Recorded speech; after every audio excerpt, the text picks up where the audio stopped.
खुलुमबाय दिनै 10 जानुवारि 2023 आं सिब्रानि ब्रह्म नोंथांमोनखौ आंनि एसबी बड निउज चेनेलाव बयखौबो बरायबाय नोंथाङा दासिमबो एसबी बड निउज चेनेलखौ साबस्क्राइब खालामनानै लायाखैबा सानफ्रोमबो फुंनि समाव सानसेयारि खौरां मोननो थाखाय एसबी बड निउज चेनेलखौ साबस्क्राइब खालामनानै लानो हागोन लोगोसे खौरांखौ जोबजासे नायलांगोन होननानैबो आसा खालामनाय थाबाय दानिया नोंथाङा खौरांखौ खोनासंलांदो लामानि जाब्रबथायजों 24 बोसोर बैसोनि जयदेब नार्जारिनि जिउ खहा AS 16050A3 नंनि मटर साइकेला क'क्राझार जिल्लानि बालाजान तिनिआलिनिफ्राय देबरगाव फारसे थांबाय थानायावनो लामानि जाब्रबथाय जानायजों जयदेब नार्जारिनि जिउ खहा जादों। रिपर्टनि बायदिब्ला मटर साइकेलजों खनसायगोरा नार्जारि आरो जयदेब नार्जारिया बालाजान तिनिआलिनिफ्राय देबरगाव फारसे थांबाय थादोंमोन। बेयावनो लामानि जाब्रबथायजों बाइकनि उनाव जिरायनाय जयदेब नार्जारिया जिउ खोमानो गोनां जादों आरो खनसायगोरा नार्जारिया जोखोम जादों। खर'आव हेलमेट गानैनि थाखायनो जयदेब नार्जारिनि खर'आव गोब्राब जोखोम जादों आरो थैनो गोनां जादों होननानै फोरमायथिदों। बेराफारसेथिं जोखोम जानाय खनसायगोरा नार्जारिखौ फाहामथायनि थाखाय देहा फाहामसालियाव थिसननाय जादों।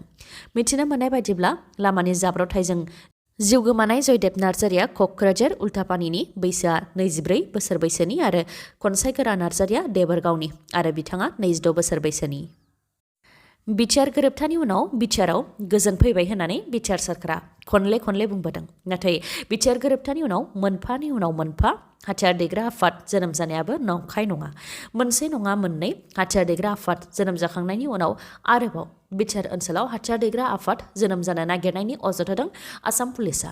जायनि थाखाय बिपिएफनि बारग' एमएलए हितेश बसुमतारी, बड'लेण्ड जनजाति सुरक्षा मन्चनि दैदेनगिरि दावराव देख्रेब नार्जारि आरो थिखादार आफादनि गाहाय नेहाथारि बिक्रम दैमारिखौ आसाम पुलिसआ हमदों। नाथाय आसाम पुलिसआ बिथांमोननि सायाव बायदि अजद होदोंब्लाबो बिथांमोननि नखरनिफोरजों लोगोसे रायजो राजाफ्राबो बिथांमोननि सायाव होनाय अजदखौ गनायनानै लानो गोब्राब मोनदों। आसाम पुलिसनि आखायाव हमजानाय हितेश बसुमतारीनि सायाव आसाम पुलिसनि स्पेसियेल DGP GPSingh बिथाङा मा फोरमायथिदों फै जों खोनासंनि। बिथाङा फोरमायथिदों दि बिटिआर ओनसोलाव गोदान हाथियार लाग्रा आफाद जोनोम जानो नागिरनायखौ थांनाय दान मोनसे सिगांनिफ्रायनो इन्टेलिजेन्स सोर्स आरो ग्राउन्ड इनफरमेशन नेटवर्कनि गेजेरजों खौरां मोनबोबाय थादोंमोन।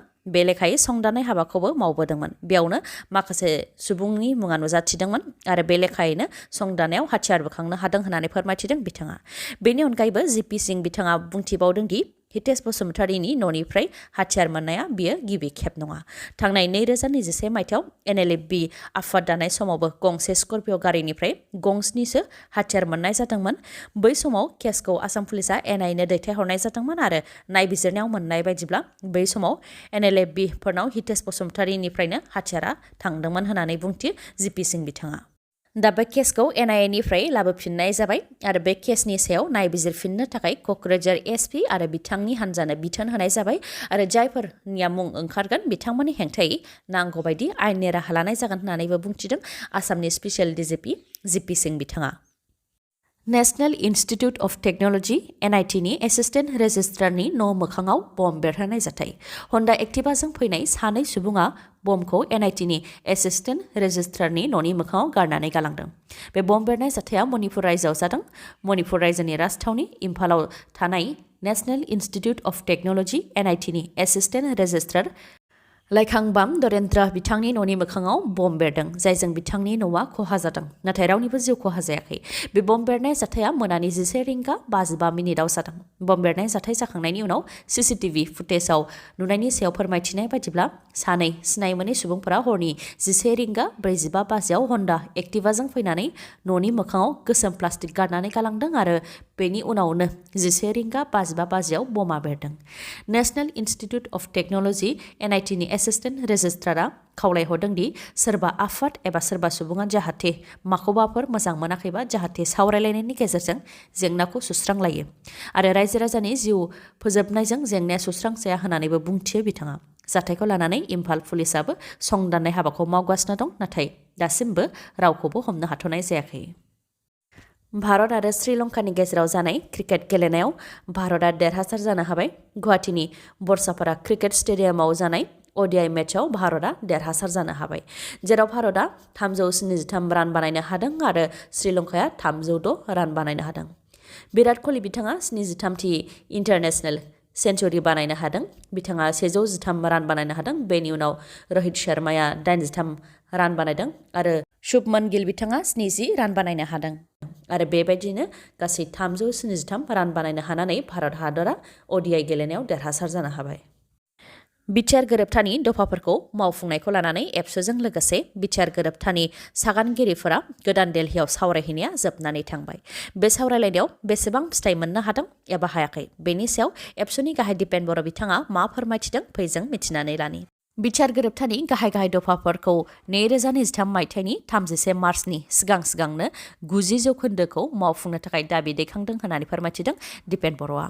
गाहाय दफा जेरै सिमा बांहोनाय, सनितपुर, बिश्वनाथ आरो लखिमपुरनि माखासे ओनसोलफोरखौ कमिसननि गेजेरजों थाबैनो सोसननाय, कार्बि आंलं एसटि हिल्सनि जेंना सुस्रांनाय, फसंथानफोर गायसंनाय, एनडिएफबिनि केसफोरखौ बोखारनाय, एनडिएफबिनि हार्डक'र जायफोरा दिनैसिमबो रिहेबिलिटेसन मोनाखै बिथांमोननो थाबैनो रिहेबिलिटेसन होनाय, एक्स एनडिएफबिनि दैदेनगिरिफोर आरो सोद्रोमाफोर जायफोरा रन्जन दैमारि बिथांजों लोगोसे गासै 7 जिउ जोबजासे जोबथेसालियाव थानायनि साजा फोसावजादों आरो 61 एनडिएफबि केडार जायफोरा आन्डार ट्रायेलाव दङ बिथांमोन गासैखौबो जोबथेसालिनिफ्राय उदां खालामनानै होनो थाखाय दाबि खालामदों होननानै बुंथियो दिपेन बर'आ।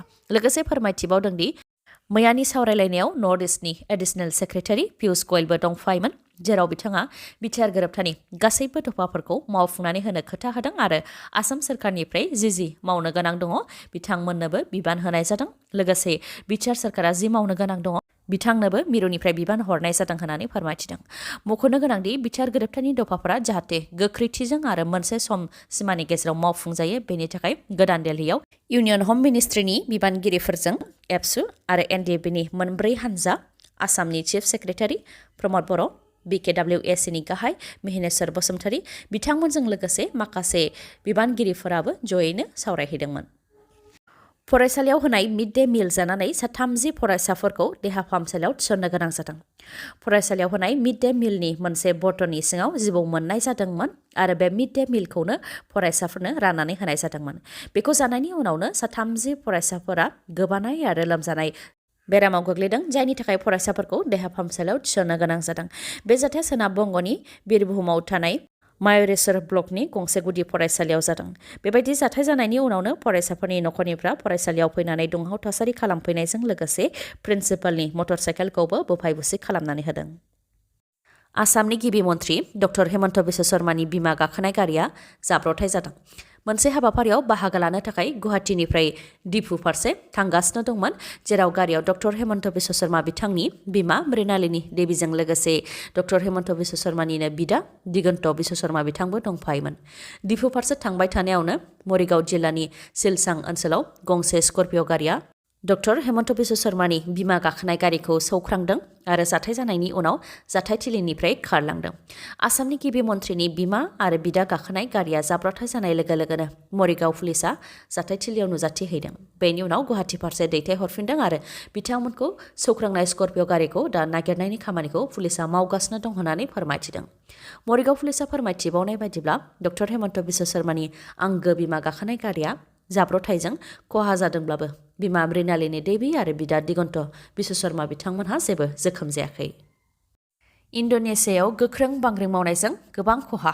इन्ड'नेसियानि मालुकु प्रभिन्सनि तानिम्बार आइलेन्ड्सआव 7.7 मेगनिट्युडजों गोख्रों बांग्रिं मावदों, जायजों बिल्डिं, फरायसालिफोर आरो न'-बांफोरा थेर-बेथेर बायग्रुबदों आरो लामाफोराबो गावस्रादों। तानिम्बार आइलेन्ड, जेराव मोन 30 आइलेन्डफोर दं, बेयावनो गोख्रों बांग्रिंआ मावदों आरो बे बांग्रिंआव गोबां खहा जादोंब्लाबो रावनिबो जिउ खहा जानायनि रिपर्ट दासिमबो मोननाय जायाखै, नाथाय गोबाङानो जोखोम जादों होननानै मिथिनो मोननाय जादों। लैथोआव सुनामि फैनो हागौ होननानैबो सांग्रांथि फोसावनाय जादों आरो लैथो रुगुङाव थानाय सुबुंफोर गासै 2000निबो गोबां नखरफोरखौ गुबुन गोजौ जायगायाव दैथायहरनायबो जाबाय होननानै रिपर्टआव मोननाय जादों। सिकिउरिटि गार्डखौ गावथारनानै गासै 8 लाख रां लुथिदों माखासे डाकाइतफोरा। एटिएम मेसिनाव रां सोनो फैनाय गंसे केश भेननिफ्रायनो सिकिउरिटि गार्डखौ गावथारनानै रांखौ लुथिदों। बे जाथाया दिल्लीनि वाजिराबादआव थानाय जगतपुर फ्लाइअभार साखाथिनि ICICI बेंक एटिएमनि मोखाङाव जादों। दिल्ली पुलिसा फोरमायथिनाय बायदिब्ला बेलासिनि 4:50 रिंगासो समाव ICICI बेंक एटिएमआव रां सोनो थाखाय गंसे केश भेनआ एटिएमनि मोखाङाव लाखिफैदोंमोन। बेयावनो नोजोर होबोबाय थाखानाय माखासे दुथां सुबुंफोरा उननिफ्राय सिकिउरिटि गार्डनि सायाव गुलि गावदों आरो केस भेनाव थानाय गासै 9 लाख रांखौ लुथिनानै लानानै खारदों। बे जाथायाव सिकिउरिटि गार्डनि जिउ खहा जानो गोनां जादों। उनाव जाथायाव पुलिसा नुजाथि फैनानै सीसीटीवी फुटेजनि गेजेरजों संदाननाय हाबाखौ मावफैदों। गुसुनि थाखाय हार्ट एटेक जानानै थैनायनि सुबुं अनजिमाया गंसे देहा फाहामसालिनिफ्रायनो सा 131 सिम सौहैबाय। इउपिनि कानपुर LPS हार्ट डिजिज सेन्टारनिफ्राय थांनाय 1 जानुवारिनिफ्राय 9 जानुवारिसिमनि गेजेरावनो हार्ट एटेकजों थैनायनि सुबुं अनजिमाया सा 131 जाहैबाय। कानपुर LPS हार्ट डिजिज सेन्टारनि कार्डियोलजी डिपार्टमेन्टनि डाइरेक्टर प्रफेसर विनय कृष्णा बिथाङा फोरमायथिनाय बायदिब्ला सप्तासेसोनि गेजेरावनो हार्ट एटेकजों बेबायदि गोबां सुबुंनि जिउ गोमानाया बे गिबि खेब आरो बेफोरो गुसुजों लोगोसे COVID-19नि गोजाम गोहोमा थालांनायनि थाखायनो जानो मोन्दों आरो जायफोरनिया ब्लाड प्रेसार दङ आरो बैसो जानाय सुबुं बिथांमोनखौ बांसिनै गाग्लोबदों होननानै फोरमायथिदों। हार्ट एटेकजों जिउ गोमानायखौ होबथानो थाखाय कन्ट्रल रुमबो जागायबाय आरो हेल्पलाइन नाम्बारबो फोसावबाय होननानै फोरमायथिदों बिथाङा। दिनैनि भिडिअ'आ एसेनोसै। गाबोन आरो गोदान भिडिअ'जों लोगो मोनफिनबावगोन। नोंथाङा दासिमबो आंनि चेनेलखौ साबस्क्राइब खालामाखैबा अन्नानै साबस्क्राइब खालामदो, लोगोसे लाइक, कमेन्ट आरो शेयार खालामनो दाबाव। गोजोन्थों।